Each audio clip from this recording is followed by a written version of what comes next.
கிழக்கு நியூஸ் நேயர்களுக்கு வணக்கம். நான் பத்ரி சேஷாத்ரி. அதிமுக உடைந்து துண்டு துண்டாக காணாமல் போய்விடும் அப்படின்னு நான் சொல்லிட்டு இருக்கேன். அது தினம் தினம் அதற்கான அடுத்த கட்டம் நடந்துகிட்டே இருக்கு. எஸ்பி வேலுமணி அணியினர் பழனிசாமிக்கு பகிரங்க கடிதம் அப்படின்னு ஒரு ஓப்பன் லெட்டர் ஒன்று போட்டிருக்காங்க. தவறான முடிவுகளால் ஆலவிருட்சம் கரைவதாக வேதனை. இது நமக்கு பிரீஃப் ஹிஸ்டரி தெரியும். அதிமுக, பாரதிய ஜனதா, பாட்டாளி மக்கள் கட்சி, அமமுக கூட்டணி 3வது இடத்தில் தான் வந்தது. முதல்ல தவேக, 2வது திமுக கூட்டணி, 3வது அதிமுக கூட்டணி. அது நடந்த உடனேயே அந்த கட்சிக்குள்ள அதிமுகவுக்குள்ள பெரும் சலசலப்பு. முதல்ல தவேக ஆட்சியை நம்பிக்கை வாக்கெடுப்பில் ஆதரிப்பதா கூடாதா அப்படிங்கிறது தான் ஃபர்ஸ்ட். அது ஒரு பெரிய ஸ்பிளிட் அந்த இடத்துல, ஆல்மோஸ்ட் வெர்டிக்கல் ஸ்பிளிட். அதில் ஒரு பெரும் குழு, எடப்பாடி பழனிசாமி அவருடைய குழுவை விட அதிகமான பேர் தவேகவுக்கு ஆதரவாக வாக்களித்தார்கள். அப்படி வாக்களித்தவர்களை அவர்கள் மீது நடவடிக்கை எடுக்க வேண்டும் அப்படின்னு ஒரு கடிதம் சபாநாயகரிடம் கொடுக்கப்பட்டது. அதில் முதல்ல ஒரு 3 பேர் பதவி விலகி தவேகல போய் சேர்ந்தாங்க. அப்புறம் 4வதாக ஒருத்தர் பதவி விலகி கட்சியிலிருந்து விலகி போய் சேர்ந்தார். அப்புறம் மீதி இருக்கிறவங்க எல்லாம் மன்னிப்பு கடிதம் கொடுத்து மீண்டும் கட்சியில் சேர்ந்துக்கிட்டாங்க. ஸோ அந்த சமயத்தில் என்ன நடந்துக்கிறதா இவங்களுடைய கடிதமே சொல்லிடுது. ஸோ அந்த கடிதத்துக்குள்ளேயே என்ன எழுதியிருக்காங்க அப்படிங்கிறத பார்த்துருவோம். அதிமுகவில் ஏற்பட்ட பிளவை ஒட்ட வைக்கும் முயற்சியாக வேலுமணி, தங்கமணி உள்ளிட்டோருக்கு புதிய பொறுப்புகளை பழனிசாமி வழங்கியிருந்தார். ஆனால் அதை அவங்க ஏற்கல. பழைய பொறுப்புகளையே கொடுக்க வேண்டும் அப்படின்னு கேட்குறாங்க. இந்நிலையில் விஸ்வநாதன் வேலுமணி, தங்கமணி அன்பழகன், வீரமணி அருண்மொழிதேவன், பாலகிருஷ்ண ரெட்டி, கிருஷ்ணமுரளி, சுகுமார் என 9 பேர் பழனிசாமிக்கு கடிதம் எழுதியிருந்தாங்க. அந்த கடிதத்தில் என்ன இருக்கு அப்படின்னு பார்ப்போம். அதிமுக பொதுச் செயலராகிய நீங்கள் திமுகவுடன் இணைந்து ஆட்சி அமைக்க முடிவு எடுத்ததால் தான் 25 எம்எல்ஏக்கள் திமுக எதிர்ப்பில் வளர்ந்த தவேகவை ஆதரித்தோம். ஆனால் நிர்வாகிகளை பொறுப்பிலிருந்து விடுவித்தீர்கள். ஜெயலலிதா மறைவுக்கு பின் உங்களை முதல்வராகவும் பொதுச் செயலராகவும் அமர வைக்க கட்சி மீதான வழக்குகளையும் எதிர்கொண்ட CV சண்முகத்துக்கு எந்த பதவியும் வழங்காமல் ஒதுக்கி வைத்ததை ஏற்க முடியாது. தேர்தலுக்கு முன்பும் பின்பும் உங்களின் செயல்பாடுகளால் விலகிச் சென்ற எம்எல்ஏக்களை மீண்டும் கட்சி பணியாற்ற அக்ரி கிருஷ்ணமூர்த்தி, OS மணியின் வாயிலாக கேட்டுக்கொண்டீர்கள். அதன்படி சபாநாயகரிடம் கொடுத்த தகுதி நீக்க கடிதத்தை திரும்ப பெற்றோம். நீங்களும் கடிதத்தை திரும்ப பெற்றீர்கள். அந்த உடன்படிக்கையின்படி அவரவர் வகித்த பதவிகளை ஜூன் 4ஆம் தேதிக்குள் திருப்பித் தருவதாக உறுதியளித்தீர்கள். கடந்த 22ஆம் தேதி அது குறித்து நினைவூட்டினோம். நடுவில் எஸ்பி வேலுமணி நேராகவே போய் சந்தித்தார். சட்டமன்ற வளாகத்துக்குள்ளேயே அவர் எடப்பாடி பழனிசாமி சந்தித்து பேசினார். ஆனால் தற்போது நீங்கள் அறிவித்துள்ள பொறுப்புகளை பார்க்கும் பொழுது கட்சி வளர்ச்சியை கருத்தில் கொள்ளவில்லை என்பது தெரிகிறது.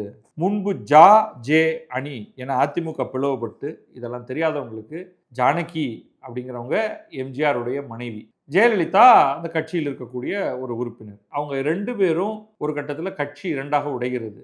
அதிமுக இது எம்ஜிஆருடைய மறைவுக்கு பிறகு அதிமுக ஜா அணி, அதிமுக ஜே அணி அப்படின்னு இந்த பிளவு பிறகு ஒட்ட வைக்கப்படுகிறது. பிளந்த 2 கட்சிகளும் தேர்தலில் நிற்கும் பொழுது அவங்களால ஜெயிக்க முடியறதில்லை. திமுக டோட்டல் ஸ்வீப் அடிச்சு நொறுக்கிட்டு ஜெயிச்சுட்டு வராங்க. அதனால ஜானகி அம்மா விட்டு கொடுத்துட்றாங்க. என்னாலாம் கட்சியெல்லாம் நடத்த முடியல, எல்லாம் சுற்றி இருக்கிறவங்கெல்லாம் சொன்னாங்கன்னு நினச்சிட்டு நான் இதுக்குள்ளே வந்தேன், என்னால் இதை ஹேண்டில் பண்ண முடியல அப்படின்னு சொல்லிட்டு அவங்க விட்டுடுறாங்க. Total merger. இப்போ ஜே அணியெல்லாம் ஆகி இருக்கும் பொழுது ஜா அணியிலிருந்து கண்ட மாதிரி ஜெயலலிதாவை படுமட்டமாக கேவலமாக விமர்சித்தவர்கள் உண்டு. அந்த இறந்து போன அந்த இறுதி ஊர்வலம், எம்ஜிஆருடைய உடலை வைத்து போகக்கூடிய அந்த கார்டீஜின்னு சொல்கிறோம் இல்லையா, அந்த இறுதி ஊர்வல அந்த வாகனத்தின் மீது ஜெயலலிதா ஏறி அமர்கிறார். அவரை பிடிச்சி கீழே தள்ளுறாங்க. இந்த மாதிரிலாம் நடந்தது. ஆனாலும் அந்த மெர்ஜர் திரும்ப அவங்க மெர்ஜ் ஆகும் பொழுது அத்தனை பேரையும் மீண்டும் கட்சிக்குள் எடுத்துக்கொண்டு அத்தனை பேருக்கும் அவருடைய பழைய பதவிகளை ஜெயலலிதா தருகிறார். அதை இவங்க நினைவுபடுத்துகிறாங்க. மீண்டும் இணைந்த போது விலக்கப்பட்டவர்களுக்கு மீண்டும் அதே பொறுப்புகளை ஜெயலலிதா வழங்கினார். அதே போல பன்னீர்செல்வத்துடன் ஏற்பட்ட கருத்து வேறுபாட்டால் விலகிச் சென்றவர்களுக்கும் மீண்டும் அதே பொறுப்பு வழங்கப்பட்டது. தற்போது நீங்கள் ஒப்புக்கொண்டதை செய்யவில்லை. அதனால்தான் சாரியாக அதிமுகவில் இருந்து விலகி தவேகவில் இணைகின்றனர். அதிமுக எனும் ஆழ விருட்சம் நீங்கள் எடுத்த தவறான முடிவுகளால் கரைந்து வருகிறது. தற்போது நீங்கள் அறிவித்த பொறுப்புகளை தவறான முடிவாகவே கருதுகிறோம். எனவே நாங்கள் யாரும் நீங்கள் வழங்கிய பதவிகளை ஏற்றுக்கொள்ளவில்லை. அந்த பதவிகள் எங்களுக்கு வேண்டாம். கட்சி உறுப்பினர்களாகவே இருந்து செயல்படுகிறோம். இதுதான் அந்த கடிதத்துக்குள்ள இருக்கு. இதற்கிடையில் அதிமுகவிலிருந்து விலகுவதாக முன்னாள் அமைச்சர் MSM ஆனந்தன் தலைமையின் சுயநலப்போக்கு கட்சியை விஷமாக்கி வருகிறது அப்படின்னு அவர் குற்றம் சாட்டியிருக்காரு. அதற்கு பிறகு திருச்சி கிழக்கு தொகுதியில் முதல்வர் விஜய்க்கு எதிராக வேட்பாளராக இருந்த அண்ணா திராவிட முன்னேற்ற கழகத்தின் ராஜசேகர் என்பவர் அனைத்து கட்சி பொறுப்புகளிலிருந்தும் விடுவித்துக் கொண்டிருக்கிறார் தன்னை. இப்போ தினம் ஒரு 4 பேராவது வெளியில் போகாமல் அதிமுக இல்லை. ஆனால் அதை பற்றி எந்த கவலையும் இல்லாமல் அதே திருச்சி மாவட்டத்தையே சேர்ந்த வளர்மதி, இங்கே சென்னை வளர்மதி கிடையாது, திருச்சி வளர்மதி, ஸ்ரீரங்கம் தொகுதியில் அவர்கள் நின்றிருந்தார்கள் இதுக்கு முன்னாலெல்லாம். அவரை கட்சி பொறுப்பிலிருந்து நீக்கி இருக்கிறார். அவர் தாவேகாவில் சேர்ந்து விடலாம் என்ற தகவல் கிடைத்ததன் அடிப்படையில் அவரை கட்சியிலிருந்து நீக்கிவிட்டதாக எடப்பாடி பழனிசாமி அறிவிச்சிருக்காரு. ஸோ இந்த ரேஞ்சில் பார்த்தா இந்த 9 பேர், CV சண்முகம் 10, இந்த 10 பேர் கரண்ட் எம்எல்ஏக்கள். இவர்கள் எந்த கணமும் கட்சியிலிருந்து விலகி ஏதோ பண்ணலாம். மோஸ்ட் லைக்லி அவங்களுக்கு இருக்கிற ஒரே ஆப்ஷன் தாவேக்கா தான் அப்படின்னு வச்சுக்கங்களேன். அப்போ என்ன ஆகும் இந்த கட்சிக்கு? இப்போ இன்னொரு 10 பேர் போவாங்க, இன்னொரு 15 பேர் போவாங்க. கடைசியாக இது 0ல் நிற்கும். 0 இல்லை 1. அதுதான் எடப்பாடி பழனிசாமி, மேபி அவருடைய பையன், இன்னும் 1-2 பேர் இருக்கலாம். ஸோ இது நான் ஏற்கனவே தினம் ஒவ்வொரு முறை அதிமுகவை பற்றி பேசும்போது சொல்லிகிட்டு இருக்கிறது தான். இன்னும் 6 மாதத்தில் இந்த கட்சியில் ஒருத்தருமே இருக்க மாட்டாங்க. அந்த அளவுக்கு மோசமான முறையில் அது போயிட்டுருக்கு. அதை தடுத்து நிறுத்துவதற்கான அந்த ஸ்ட்ராட்டஜியும் அவருக்கு தெரியல. என்ன பண்ணுறது அப்படின்னே தெரியல. இடிச்ச புலி மாதிரி இருக்கார் ஆக்சுவலாக. அப்படியே நான் மாட்டுக்கு வருவேன், நான் ஏதோ சிரிச்சு, நான் ஏதோ நேற்றைக்கு கோலாகலமாக மகளிர் அணி கொண்டாடி இருக்காங்க. தெருவெல்லாம் ஒரே பதாகைகள்லாம் அங்கே பக்கத்துலேயே தான் இருக்கும் எங்களுடைய அலுவலகம்.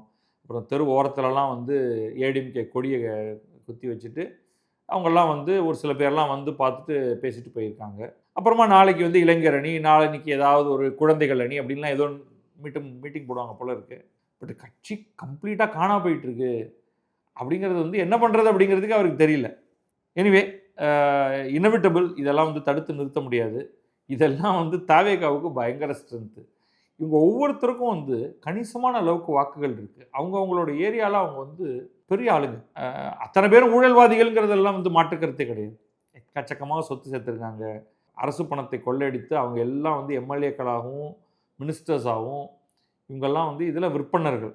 ஆனாலும் இந்த நவீன அரசியலில் தீய சக்தி, தூய சக்தி, எக்ஸ் சக்தி, ஒய் சக்தி, தீந்த சக்தி, தீர்ந்து போன சக்தி, என்ன பேர் வேணாலும் நீங்கள் வச்சுக்கோங்க. விஜய் என்ன சொல்லுவாருன்னா, நான் நீங்கள் வாஷிங் மிஷின் என்னை கேலி பண்ணலாம், ஆனால் என் ஆட்சியில் திருட்டு நடக்கிறதா, கொள்ளை நடக்கிறதா, அவ்வளோதான். அவர்களெல்லாம் வேறு கட்சியில் இருப்பவர்கள் இந்த கட்சிக்கு வராங்க. ஏன்னா அவங்கெல்லாம் கொண்டு வந்தால் தான் நான் கட்சியை ஸ்ட்ரென்தன் பண்ண முடியும். இப்போ சில பேர் பியூரிஸ்ட் ஆட்டிடியூடில் அதெல்லாம் பண்ணக்கூடாது அப்படின்னா அந்த கட்சியே கிடையாது. தாவேக்காவே கடைசி சில நாட்களில் திமுகலேருந்து அதிமுகலேருந்துலாம் டிஸ்கிரண்டில்டு ஆட்கள், பாரதிய ஜனதாலேருந்து டிஸ்கிரண்டில்டு ஆட்கள், அப்படி அத்தனை பேரையும் காபல் பண்ணி தான் கிட்டத்தட்ட 234 தொகுதியில் 100 தொகுதிக்கு மேலே வேற்று கட்சிகளிலிருந்து 1 மாதத்துக்கு முன்னால் 2 மாதத்துக்கு முன்னால் வந்தவர்களுக்கு இடம் கொடுத்து தான் கேண்டிடேட்ஸை நிறுத்தி வச்சிருக்காரு. ரைட்டா? அப்போ அப்படி இருக்கும் பொழுது ஜெயித்ததற்கு பிறகு பதவி விலகி சேரும் குட்கா புகழ் விராலிமலை விஜயபாஸ்கரை சேர்த்துக்கொள்கிறீர்களே.